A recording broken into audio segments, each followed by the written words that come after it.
আজ প্রথমবার আরমান তার মায়ের কবরের সামনে দাঁড়ালো। মা, তুমি আমাকে রেখে কেন চলে গেলে? চারপাশে শুধু নীরবতা আর কবরের সারি। মা, আমি তোমাকে অনেক কষ্ট দিয়েছি না। সে কবরের মাটিতে হাত রাখল। তার মনে পড়তে লাগলো মায়ের কথা।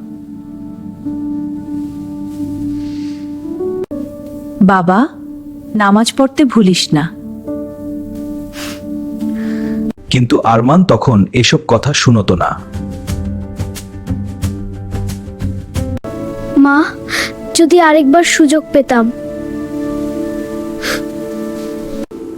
আজ সে নিজের ভুল বুঝতে পারল। মা, তুমি আমাকে মাফ করে দাও। তার চোখ থেকে অশ্রু ঝরতে লাগলো। হে আল্লাহ, আমার মাকে ক্ষমা করুন। কবরের পাশে তার দোয়া ভেসে উঠল।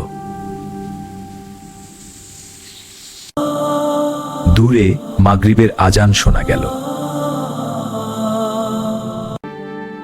আজ থেকে আমি নামাজ ছাড়ব না। মা, আমি তোমার কথা রাখব।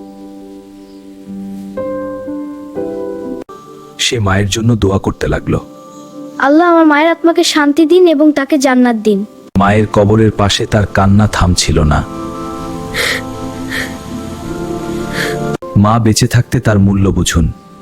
কবরের পাশে কান্না তখন আর কাজে আসে না।